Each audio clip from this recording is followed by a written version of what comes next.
Online ক্লাসে সবাইকে স্বাগতম। আজকে আমরা বিন্যাস অধ্যায়ের দ্বিতীয় লেকচারে বিন্যাসের আরো কিছু সমস্যার সমাধান করব। যেমন গত লেকচারে আমরা বিন্যাসে কিভাবে বিন্যাস করতে হয়, কিভাবে ফ্যাক্টোরিয়াল ভেঙে লিখতে হয় এগুলো শিখেছি। আজকে আমরা যেমন আরেকটা সমস্যা বলি যে রংপুর, RANGPUR, রংপুর শব্দটিকে কত প্রকারে, রংপুর শব্দটির বর্ণগুলিকে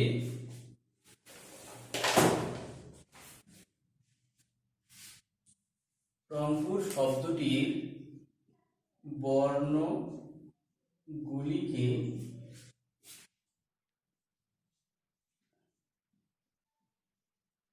কত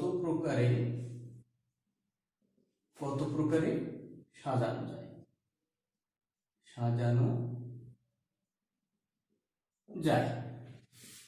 যেমন এটা একটা কোশ্চেন। এখন রংপুর শব্দটিতে বর্ণ কয়টি আছে? আমরা লিখব যে রংপুর শব্দটিতে 1 2 3 4 5 6 7 7টি বর্ণ রয়েছে। শব্দটিতে 7টি বর্ণ রয়েছে, যার মধ্যে 2টি আর রয়েছে। শব্দটির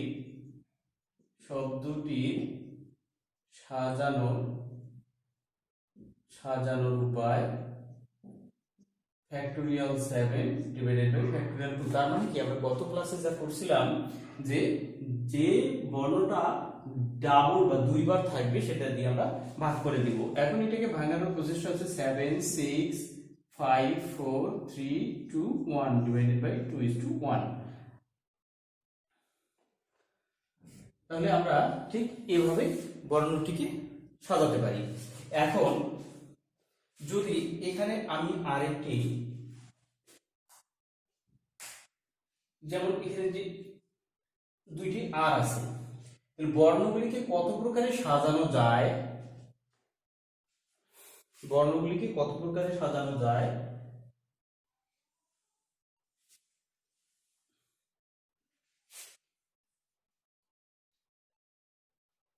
যার মধ্যে প্রথমে ও শেষে আর থাকবে। যদি কোশ্চেনটা এমন হয়, তার মানে রংপুর শব্দটাকে আমরা কিভাবে সাজাবো, যে প্রথমে আর শেষে আর। এখন প্রথমে আর থাকবে, শেষেও আর থাকবে, তার মানে কি মাঝের যে বর্ণগুলো থাকবে ANGPU, আমরা শুধুমাত্র 1 2 3 4 5টিকে প্রতি ক্ষেত্রে কিন্তু এই 5টি বর্ণকে সাজাবো। তার মানে এর পরবর্তীতে যদি নেই তাহলে আর, এখানে আর, তাহলে NAGPU, এভাবেও আমরা একটা শব্দ গঠন করতে পারি। আবার আর GNAPU, আমরা এভাবেও একটা শব্দ সাজাইতে পারি। তাহলে এই ক্ষেত্রে দেখা যাচ্ছে যে আমাদের আর প্রথমে এবং শেষে কিন্তু আর থাকতেছে, তো শুধু মাঝের বর্ণগুলিকে আমরা সাজাবো। তাহলে মাঝে কয়টি বর্ণ আছে? 1টি 2টি 3টি 4টি 5টি। তার মানে 5টি বর্ণকে সাজানোর উপায় হচ্ছে ফ্যাক্টোরিয়াল 5। তাহলে 5 4 3 2 1। 120 ভাবে আমরা রংপুরটাকে সাজাতে পারি, যার মধ্যে প্রথমে ও শেষে প্রতিটি শব্দের শেষে কিন্তু আর থাকবে। তার মানে মাঝের বর্ণগুলিকে আমরা সাজাই 120 ভাবে আমরা সাজাতে পারি। এবারে দ্বিতীয় প্রবলেমে, পারমুটেশন শব্দটির বর্ণগুলির কোনো স্বরবর্ণের অবস্থান পরিবর্তন না করে। তার মানে কি, পারমুটেশন শব্দটির স্বরবর্ণগুলো যে যে জায়গায় ছিল, যেমন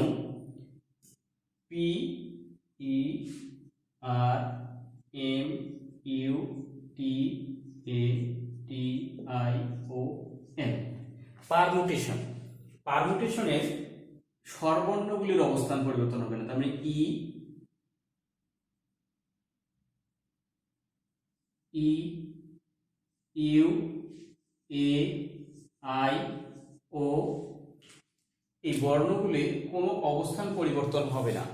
তার মানে এরা যে যে জায়গায় ছিল তারা সেই জায়গাতেই থাকবে, শুধু পরিবর্তন হবে কার কার, পি আর এম টি টি আর এন। তাহলে আমরা এইভাবে লিখব যে পারমুটেশন শব্দটিতে পারমুটেশন শব্দটিতে মোট 1 2 3 4 5 6 7 8 9 10 11টি বর্ণ রয়েছে। কয়টি বর্ণ রয়েছে? 11টি বর্ণ রয়েছে, যার মধ্যে স্বরবর্ণ কয়টি রয়েছে? 1 2 3 4 5, 5টি স্বরবর্ণ এবং 6টি ব্যঞ্জন বর্ণ রয়েছে। ব্যঞ্জন বর্ণগুলির মধ্যে আবার টি আছে 2টি। তাহলে আমরা পারমুটেশন শব্দটির বর্ণগুলির কোনো স্বরবর্ণের অবস্থান পরিবর্তন না করে কত রকমের পুনর্বিন্যাস করা যায়। পুনর্বিন্যাস মানে কি, যে একটা আমরা যদি 4টা বস্তুকে, যেমন 1 2 3 4, আমরা 4টা সংখ্যা লিখলাম এভাবে, যে 4টা সংখ্যা আমার কিন্তু বিন্যাস করাই আছে, তাহলে এটা একরকম করাই আছে, তাহলে এটাকে আর কত প্রকারে বিন্যাস করা যাবে? যেমন 2 1 3 4 4 3 2 1 এভাবে বিন্যাস করা যাবে। তার মানে 1 2 3 4টা সংখ্যাকে যদি আমরা বিন্যাস করি, তাহলে ফ্যাক্টোরিয়াল 4 4 3 2 1 24। তার মানে 4টি সংখ্যাকে আমরা এভাবে 24 ভাবে বিন্যাস করতে পারি। যদি পুনর্বিন্যাস বলা হয়, তার মানে কি, এই একভাবে বিন্যাস করা আছে এইটা বাদ দিতে হবে, তার মানে একবার যদি মাইনাস করে দেই তাহলে আমার 23, আমাদের তাহলে 23 ভাবে বিন্যাস করা হবে। ঠিক এইরকম পারমুটেশন শব্দটিকে কত প্রকারে স্বরবর্ণগুলোর অবস্থান পরিবর্তন না করে, স্বরবর্ণের অবস্থান পরিবর্তন না করে কত প্রকারে পুনর্বিন্যাস করা যায়। তাহলে আমরা স্বরবর্ণগুলোর অবস্থান পরিবর্তন না করে ব্যঞ্জন বর্ণগুলো 1 2 3 4 5 6টি, আগে এই 6টিকে আমরা বিন্যাস করে নিই। স্বরবর্ণগুলির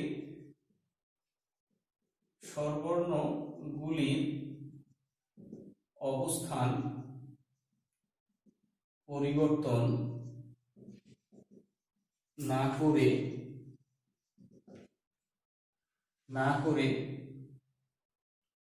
6টি ব্যঞ্জন বর্ণকে বিন্যাস করার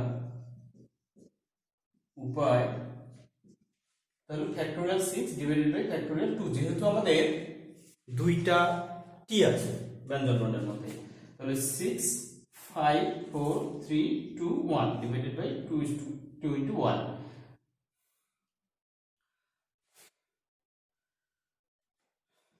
360 ভাবে আমরা বিন্যাস করতে পারি। তাহলে যদি পুনর্বিন্যাস করা, অতএব পুনর্বিন্যাস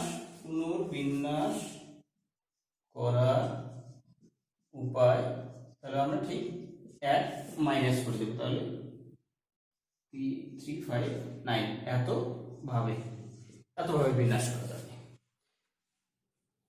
এবারে আর একটা সমস্যা, প্রত্যেক অঙ্ককে প্রত্যেক সংখ্যায় একবার মাত্র ব্যবহার করি, তার মানে এই অঙ্কগুলোকে আমরা একবার করে ব্যবহার করব। অঙ্কগুলি দ্বারা 5 অঙ্কের কতগুলি অর্থপূর্ণ বিজোড় সংখ্যা গঠন করা যায়? তাহলে আমাদের অঙ্কগুলো কি কি ছিল? 6 5 2 3 0। এই অঙ্কগুলি প্রতিটি আমরা একবার ব্যবহার করব। করে আমরা বিজোড় সংখ্যা গঠন করব। তাহলে বিজোড় সংখ্যা যদি আমরা গঠন করতে যাই, আমরা কিন্তু ছোটবেলা থেকেই শিখে আসছি যে বিজোড় সংখ্যা গঠন করতে হলে আমাদের কিন্তু সবার শেষে বিজোড় সংখ্যা রাখতে হয়। তাহলে আমার এখানে বিজোড় সংখ্যা আছে দুইটি, একটা 5 আর একটা 3। তাহলে প্রতিটি সংখ্যা গঠনের ক্ষেত্রে আমাকে শেষে 5 অথবা 3 কে রাখতে হবে। যেমন 6 2 3 0 5 আমার একটা বিজোড় সংখ্যা হয়ে গেল। 6 3 2 0 5 6 0 3 2 5। তার মানে প্রতি ক্ষেত্রে আমাকে 5টা শেষে রাখতে হচ্ছে।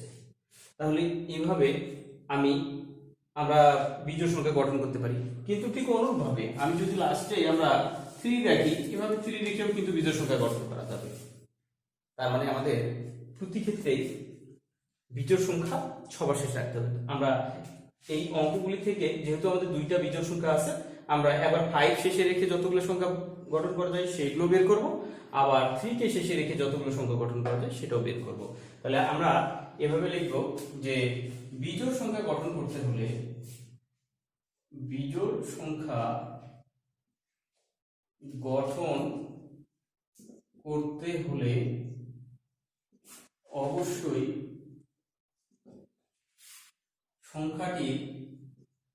সংখ্যাটির শেষে বিজোড় সংখ্যা থাকতে হবে।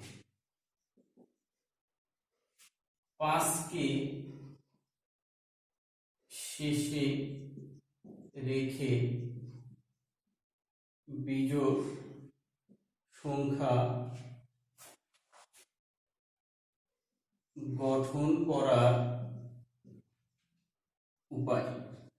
5 কে শেষে রেখে বিজোড় সংখ্যা গঠন করার উপায়, তার মানে 5টা যদি আমার শেষে থাকে প্রতি ক্ষেত্রে, তার মানে আমি এই 4টা অঙ্ককে চেঞ্জ করব পরপর। তাহলে ফ্যাক্টোরিয়াল 4 4 ইন্টু 3 ইন্টু 2 ইন্টু 1 24। আচ্ছা, এই অঙ্কটার এই সংখ্যাটার ক্ষেত্রে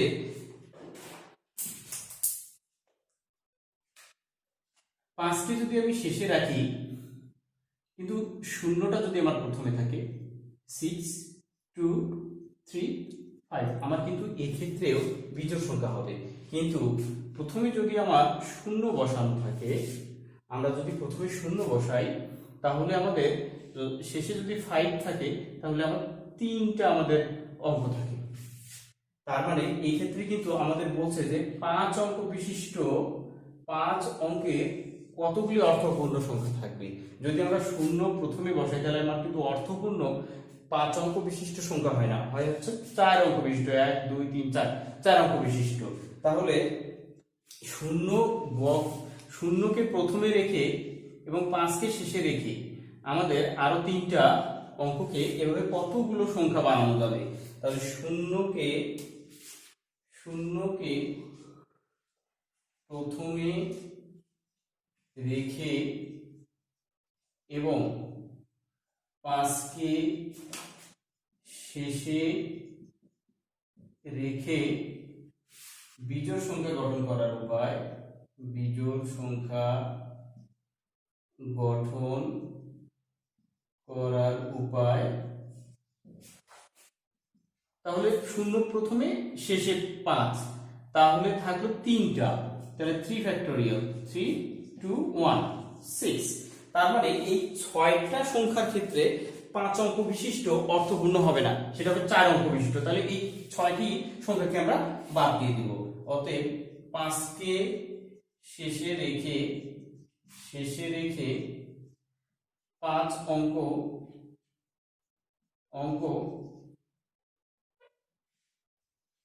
বিশিষ্ট অর্থপূর্ণ বিজোড় সংখ্যা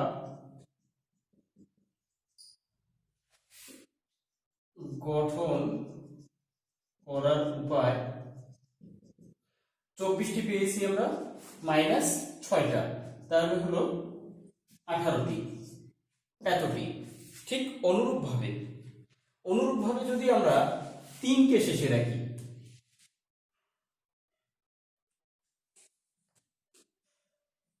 আমরা যদি 3 কে শেষে রাখি 65203 62503 এভাবে প্রতি ক্ষেত্রে যদি আমরা 3 কে শেষে রাখি তাহলে আমাদের ঠিক 18টি অর্থপূর্ণ বিজোড় সংখ্যা গঠন করা যাবে। তাহলে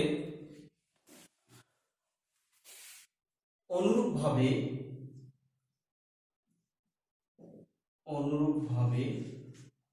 3 কে শেষে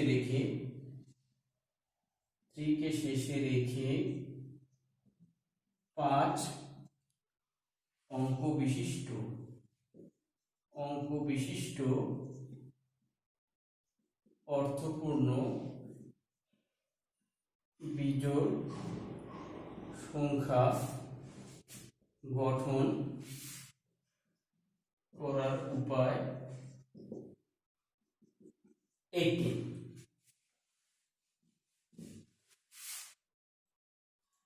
অতএব মোট 5 অঙ্ক বিশিষ্ট